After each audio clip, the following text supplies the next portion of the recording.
Well, we're going to be closing out 2 Timothy today, chapter 4, verses 9 through 22.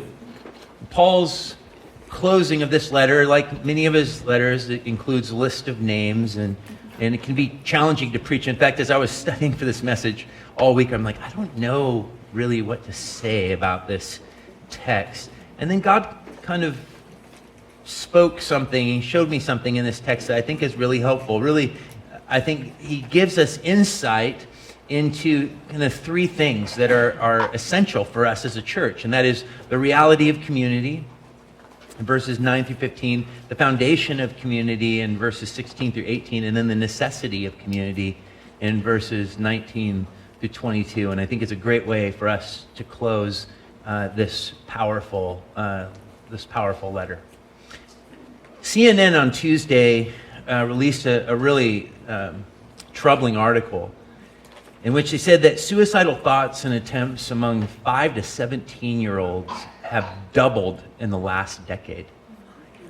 It's incredible. 5 to 17-year-olds. Now, it's true that the majority were in the teenage years, but the fact that even young kids in grade school years, that there is an actual tangible increase in a desire to end one's life speaks volumes to one of the great problems of our age, is that we have lost our ability to connect. Something has fundamentally gone wrong. I think in an age where we're becoming more and more isolated by our advancements, it's only natural that our desire for the personal is increasing. But when that personal reality isn't met, it creates despair. And it's terrifying to me that it is our children that are experiencing that. I think that the longing for intimacy is one of the foundations of what it means to be human. I would say it's one of the great pillars of what it means to be made in the image of God, the image of a God who himself is relational. But as we become more technologically connected, in fact, I was reading an article by Mike Judge, the creator of Beavis and Butthead, classic, and Idiocracy. I don't know if it's classic, but it's there. Office Space, but more importantly, his newest series on HBO, it's on its 4th season, Silicon Valley, which is actually a brilliant look at the idiosyncrasies of what is the most brain power and the most money in a single region in all of human history, Silicon Valley. And Mike Judge plays on this whole reality of these brilliant thinkers who are creating how we connect as a human society today.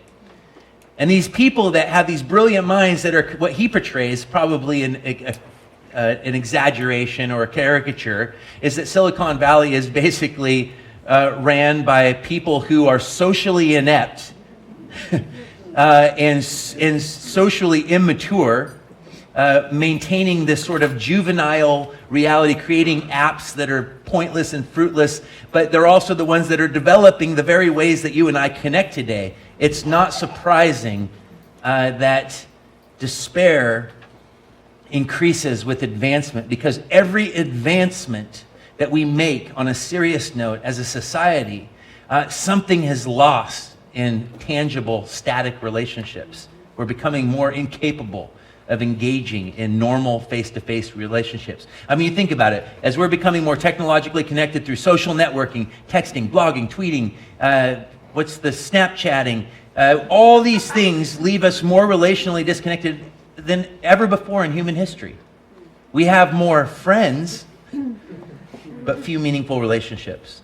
And rather than intimate friendships with things like Instagram, what we have instead is we've become voyeurs of one another's information. And really, the most beautiful picture of our lives is presented for the world to swallow up, leaving us feeling important for a moment and then horribly disconnected.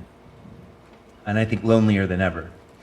And I think that because we're made for intimacy and that we're wired for personal knowledge, not just for informational knowledge, we have to actually stand in direct opposition to where our world is leading us. I'm not saying that you can't use social media, but I'm saying that it cannot be the thing that defines your relationships. And what this passage teaches us is that there is a reality of community, a reality of real physical relationships, emotional, personal relationships that are found within the community of faith that are challenging and rewarding and life-giving and heartbreaking. But when we have the right foundation for that community, Christ himself, we can stand as a light in the world, a world that is quickly becoming disconnected, becoming lost in the dark of our technology. And we can show them that the necessity for people to be together, we can only show that to them if we're actually accomplishing it, if we're living it out.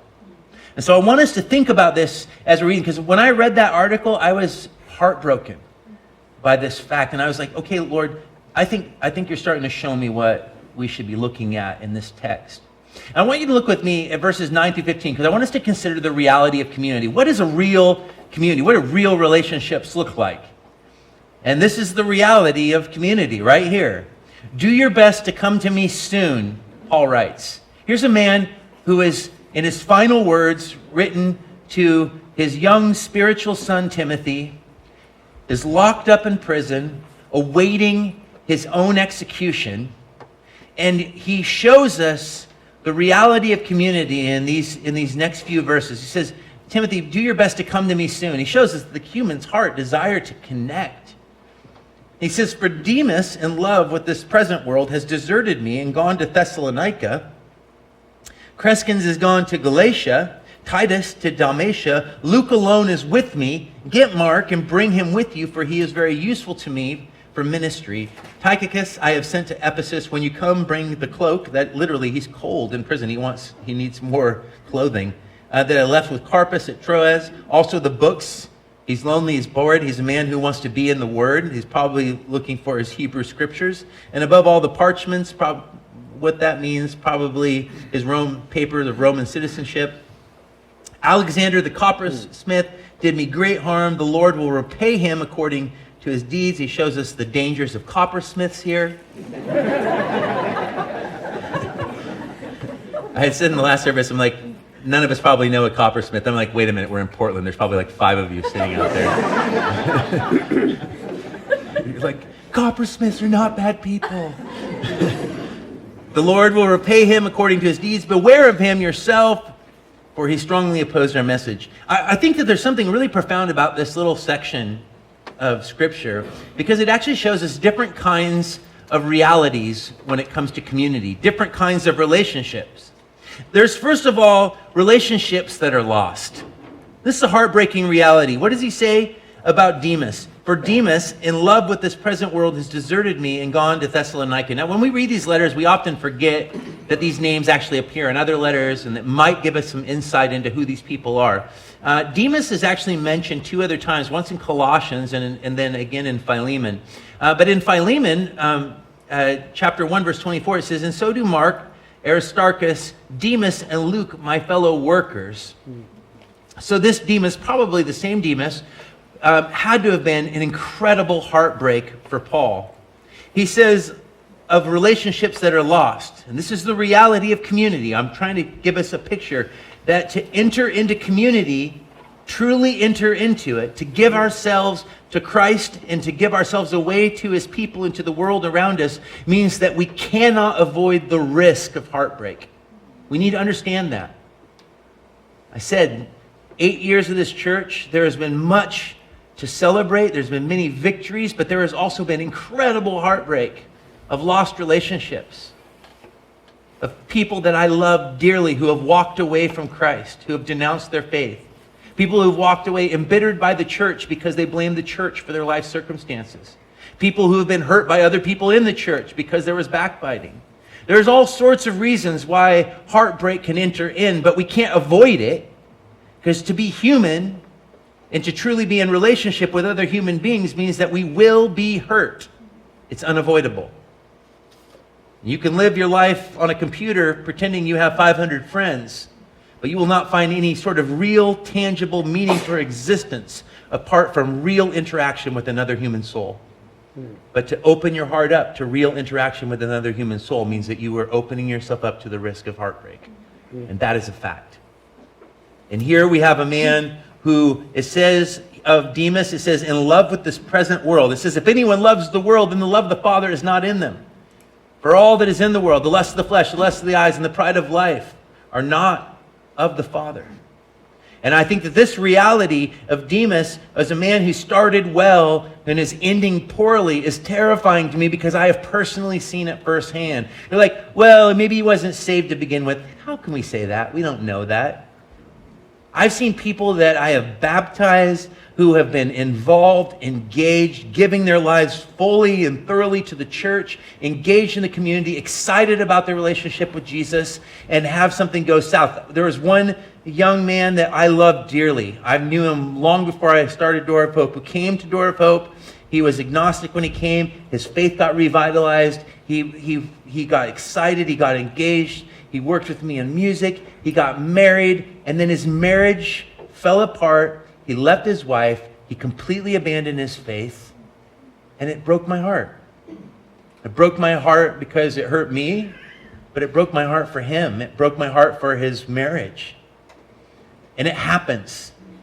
And Paul says this is a reality of community. He's stating a fact. He's not giving us something prescriptive. He's just telling us how life actually works. And it's a fact. The fact that so few hands went up for those that were here in the beginning, when new people come and old people go. And there's all sorts of reasons why people come and go. It's possibly you came because you were hurt by a different church. And it may be that you've come in today and you've walked away from the Lord, and this is your first exploration back toward faith. And as we'll see in a moment, that in every true community there are relationships lost, but there are also relationships sustained. Apparently in here today there's only 2, but it's great. Praise God. He says of Luke, he says, Luke alone is with me. And I think that this is something that says not only are relationships lost, but relationships are also sustained. Now, Luke, being the one who gave us the Gospel of Luke and also the book of Acts, shows us something really powerful, that there are those individuals who truly understand the gospel, understand that the ability to truly love selflessly requires to give oneself first and fully to Christ, as we'll consider in a minute, the foundation of our community. And Luke was that. He was a man, we saw in the book of Acts that he traveled with Paul around many of his missionary journeys. And here he is putting his life on the line to be with Paul. And probably if I was to speculate about what caused Demas to go into the world away from his faith, is that his faith had become dangerous. To follow Jesus and to follow Paul was to potentially put himself in harm's way because persecution had begun against the church. So there was a very real chance he was potentially trying to protect his own skin. People walk away from their faith because they're embarrassed about their faith. That happens. It's very likely in the early church, one of the things that the early Christians didn't know what to do when Christianity was made the religion of the kingdom is, what do we do with all the people that apostatized that are now coming back to us, that their lives are no longer in danger? How do we actually know true Christians from false Christians? That was one of the early church's great questions and dilemmas. How do we protect the purity of the church when we have all these apostates now trying to come back into it? But this is a reality, is that Demas has left him, but in light of Luke, who's faithfully putting his life at risk to be by Paul. His love and his intimacy with Paul as a friend was based upon his absolute and total loyalty to the person of Jesus. And I think that this is a reality in community. For the possibility of relationships being lost, there is also, you cannot have the possibility of a relationship sustained unless you yourself enter into one. And so we can't avoid the possibility of losing relationships without hurting our ability of having sustained ones. And so there's risk, but there's also great reward. And then there's even this, which is even more exciting, I think, is that there's the possibility of relations restored. Look what he says about Mark. This is interesting. He says, get Mark and bring him with you, for he is very useful to me for ministry. That's a fascinating line, because who is it? Who is this Mark that Paul is talking about? Well, in the book of Acts, we are told that Paul, when he began doing his missionary work with Barnabas, they took a young man with them, John, called Mark, and they took him on their first series of missionary trips. And when they got back and they were ready to leave again, in Acts chapter 15, verses 37 through 39, it says, "Now Barnabas wanted to take with them John, called Mark, but Paul thought best not to take with them one who had withdrawn from them in Pamphylia and had not gone with them to the work. And there arose a sharp disagreement, so that they separated from each other. Barnabas took Mark with him and sailed away to Cyprus." Literally, there was a rift, an emotional rift between Barnabas and Paul. Paul said, "I don't want to take a young man with us who abandoned us on the last trip, because possibly he was scared for his life." Remember, whenever Paul went somewhere, he seemed to be beaten or stoned or verbally harassed wherever he went. He was hated by those that were opposed to Christianity, and Paul had no fear. I mean, he's just one of those, like, I think if Paul had picked a different career, he'd be like an extreme sports guy or something. I don't know. Except we're also told that he was a hunchback and had a unibrow. So I don't know if any of that's true. But I do know that Paul put himself in harm's way because he was so enamored with Jesus that nothing could stop him from fulfilling his ministry to bring the gospel to the known world. And John Mark, in the early days, had abandoned him, and Paul basically cut him off. But now we're told that there's been restoration. So yes, relationships can be lost, relationships can be sustained, but one of the most powerful realities about the church, and why we should never ever give up on anyone, because as long as there is breath in our lungs, there is the possibility of restoration, of the hope of real relationships restored.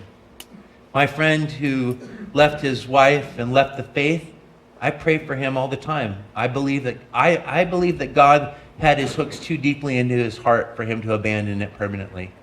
I'm so saddened by the heartbreak that he himself must endure with his refusal of his faith, but I pray that God would do whatever it takes to bring him back, and I believe that we should always hope for that. We should always hope for a restored relationship. You think of the picture in 1 Corinthians when there's the young man who's sleeping with his father's wife, with his own stepmom, and Paul says, put him out of the church. But in 2 Corinthians, it's clear that this man has repented, and Paul says, what are you waiting for? If he's repented, forgive him and bring him back into the fold. There's always the possibility of relationships restored. But there's also within a community this reality too, that relationships can be terribly harmed. And this is a fact that we can't avoid. I think it's important when we consider the cost of being a community of faith, is that there's great cost in it, because there is always the possibility of toxic relationships within a church. There's always the possibility of a wolf amongst us, because wolves don't know that they're wolves. They almost never know that they're wolves. And he says, and so I guess it's coppersmiths that we need to really watch out for. I actually, on my notes, titled this, "The Danger of Coppersmiths."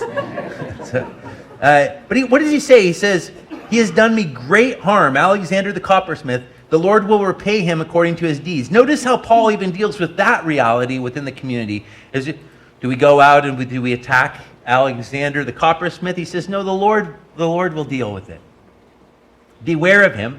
Be aware that people will creep in. One of the emphasis of this letter is Paul is telling Timothy he's got to be aware of people that will creep in and do great damage to the community. But we need to understand that all of us have the potential of being an Alexander from time to time. We can be a people that we don't even realize it. We can be critical of what's happening in the community. We can, this is the natural tendency, is that the mind is a fascinating thing. We are so overconfident in our understanding of situations that we will make outrageous statements based not upon knowledge, but based upon gut feelings. And they're often wrong. We make assumptions about one another. We say things that aren't true because we have a feeling about something. Something seems not right.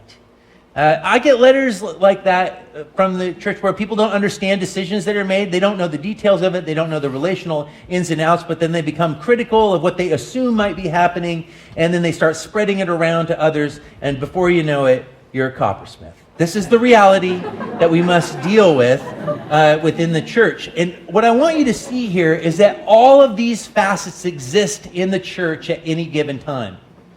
And most likely, they all are coexisting right now in the community around us.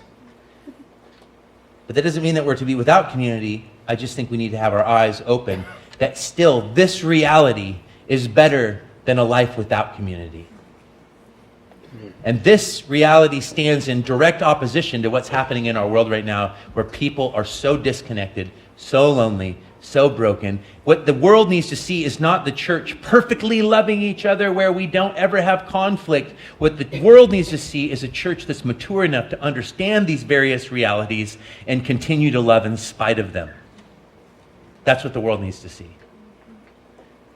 Because look at this next section, because here we see the foundation of the community. And this is something that I think is very profound. In verses 16 through 18, Paul says, "At my first offense, no one came to stand by me, but all deserted me. May it not be charged against them, but the Lord stood by me and strengthened me, so that through me the message might be fully proclaimed, and all the Gentiles might hear it. So I was rescued from the lion's mouth. The Lord will rescue me from every evil deed and bring me safely into his heavenly kingdom. To him be the glory forever and ever. Amen."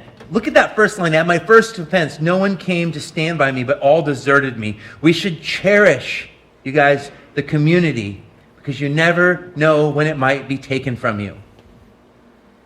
Dietrich Bonhoeffer, in his book Life Together, actually states that very thing, that the community of faith is a gift of grace that is not to be neglected or abused.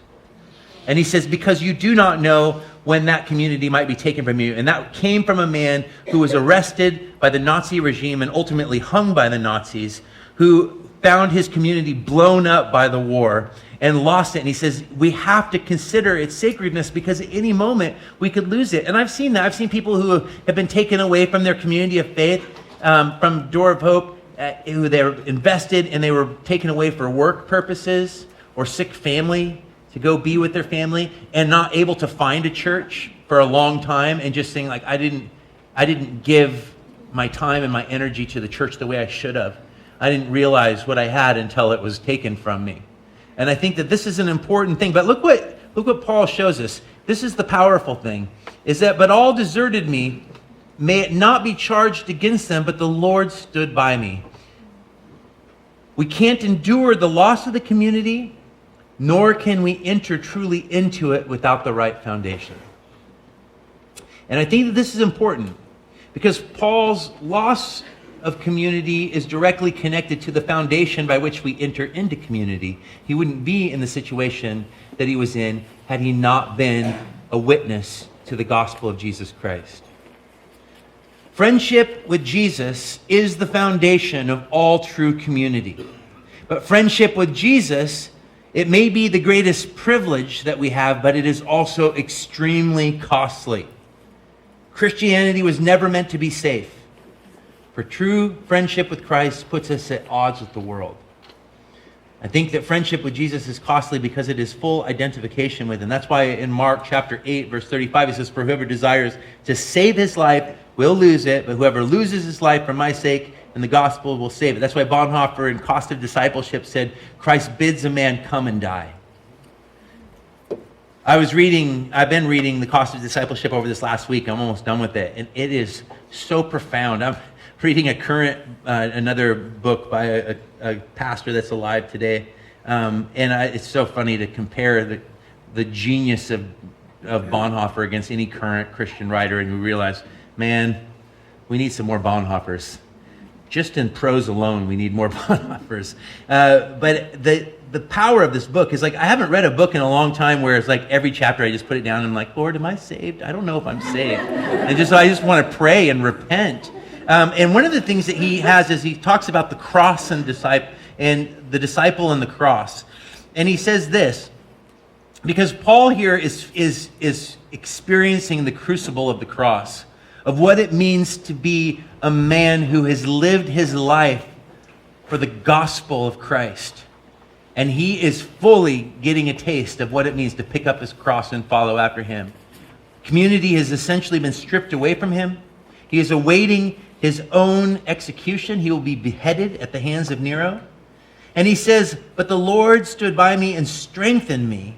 And I think that this is powerful. This is not to negate the importance of relationship. This is to say that the foundation of true community is also the key to surviving its absence. And I think that this is so powerful because Bonhoeffer writes in his book, In the Cross and the Disciple, he says, suffering is overcome by suffering and becomes the only way to true communion with God. When Jesus, Bonhoeffer points out that in the Garden of Gethsemane, when Jesus prays the prayer, Father, if it's possible, would you take this cup from me? He says, but not my will be done, thy will be done. And then he prays it again. And his prayers are so fervent that he's literally sweating blood at the distress of what he's about to face. And Bonhoeffer's answer is that God answered, yes, I will take the cup away from you. And the way that I will take it away from you is by you drinking it to the dregs. That the liberation that Jesus came to give came through the brutality of the cross. And the same freedom comes for us. It comes to us as we come and we put our full and total dependence upon him. It's only then that we can begin to see the real hope, the real possibility. It's not until we die to our constant self-analysis. One of the great issues that we face in the day in which we live, that we cannot go back to what's considered the great generation. I took my 93-year-old granny out for dinner last week when I was in Seattle, and she told me the story of her father in 1900, William. He left his house. Well, he had to quit school at 11 to support his family when his father got hurt. And he left his home because he wasn't making enough money at 14 years old. He hitchhiked across England to the coast. He talked to 3 different captains and asked them if he could get a ride to Canada. That's what I have a 15-year-old. I just want you to know how crazy this story is.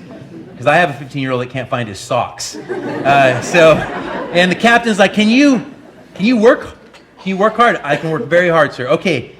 Takes him to Canada, drops him off in the middle of Canada. Comes through the Great Lakes, and there he is, walks to the first farm he finds, gets off the ship, doesn't even know where he's going, and knocks on a door and says, I'm from England, and I need a job. And they're like, okay, you can work for us. He works from 14 to 21 on a farm, sending every paycheck home to his family until he joined the Canadian Army and entered into World War I before going back home to England. What? That's insanity. We can't imagine that. We're bummed and we're troubled by having to do work that we don't like.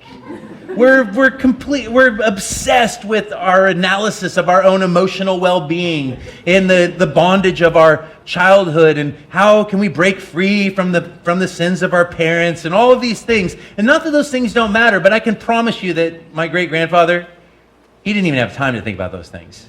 He's like, I'm going to take care of mom and my siblings because he lived outwardly. That's how people used to live. Not that they didn't have their own problems.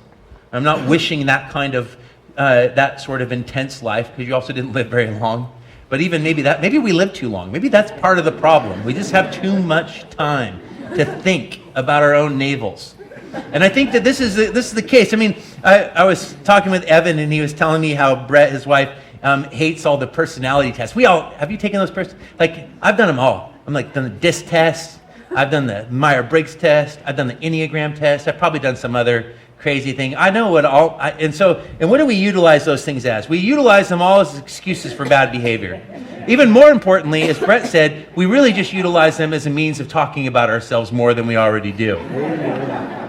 And I think that this is something that we're dealing with in the loss of community, and the reason that people are feeling so much isolation, so much despair, is that we live in a culture that tells us to be totally self-absorbed. The cross eradicates the self. So the true person, the true son, the true daughter of God can erupt into existence. If anyone be in Christ, they are a new creation. That's the reality. I'm not saying that there isn't a place for understanding things that bring brokenness into our present. We can't pendulum swing. There is a place for, I go to a counselor who's helping me sort out my insanity. It's very helpful. But I'm saying we can't be so obsessed. One of the best ways, and it's funny because my counselor's so smart and so fascinating that I find I'm like classic Josh White. I like refuse to talk about my background, and I just want to ask him questions that feed into my sermons because he's really interesting in a PhD. I'm like, have you ever read this book? I've been reading this book. And he's like, I have. And then he's like, oh, time's up. I'm like, I like paying you for conversation. So I think that there's a reality here that we're dealing with in our current situation that the cross would be a great cure for the human obsession with trying to understand one's own ego. Paul has been left all alone. And what's funny is that Paul's deepest desire, he goes, that I may know him, that I may enter into his suffering, that he even makes this crazy claim that I may complete his suffering. And Paul here is mirroring his Lord, because remember what Jesus said? In John chapter 16, verses 32 through 33, behold, the hour is coming, indeed it has come, when you will be scattered, each to his own home, and will leave me alone, yet I am not alone, for the Father is with me. I have said these things to you, that in me you may have peace. In the world you will have tribulation, but take heart, I have overcome the world. It's fascinating. I think one of the great dilemmas that creates the distinction between our great-grandparents' era and where we're at today is that we're constantly trying to analyze why we're in the tribulation, and they were just living through it. They accepted it and survived it. And we have a hard time accepting it because we want to understand it. And I think that this is the key, is that the cross tells us, if we would just understand that suffering is a part of human existence and has the ability to actually transform our lives into something meaningful. Take heart, I have overcome the world. You will have tribulation, Jesus said. You're going to all leave me, but I'm not alone. My Father's with me. In this exact words of Paul. He understands. He's not surprised that people have abandoned him. He's not surprised that people are trying to hurt him. It's what Eugene Peterson said. If we would remember that people are sinners, we wouldn't be surprised when they sin. And I think that that's a very profound and simple statement that should be adhered to much more often. I like this too. He says here in this section that's really powerful. He says, he goes, the Lord stood by me and strengthened me so that through me the message might be fully proclaimed and all the Gentiles might hear it. You see, Paul is able to accept this time where community is lacking because he has the right foundation, and that foundation has given him a purpose that transcends the suffering. And so instead of seeing the suffering as something that needs to be escaped, he's more concerned about fulfilling the mission that God has given him. That is the supreme goal of his life. So he's able to endure the suffering in a way that is different than how most of the world would handle suffering today. And I think that this is powerful. Not only does he see his message being fully proclaimed, that all the Gentiles might hear it, and the purpose of him being imprisoned even, losing the community that he loves so much, but he also realizes and sees through the suffering to its end and has a hope that transcends what he's about to experience. So I was rescued from the lion's mouth. What is he talking about there? I think this is interesting. 1 Peter chapter 5, it says, humble yourselves, therefore, under the mighty hand of God, so that at the proper time he may exalt you, casting all your anxieties on him because he cares for you. Be sober-minded and be watchful. Your adversary, the devil, prowls around like a roaring lion, seeking someone to devour. And Peter's writing to a church that is being persecuted. And he says, resist him, firm in your faith, knowing that the same kinds of sufferings are being experienced by your brotherhood throughout the world. I think that is a profound recognition that the enemy that is constantly trying to destroy the witness of God's children is an unseen enemy. We battle not against flesh and blood, but against the devil and principalities of darkness and a demonic realm that is actually fighting to destroy and to diminish the witness of God's people. And one of the ways that Satan wins is when we abandon Christ and give ourselves to the world.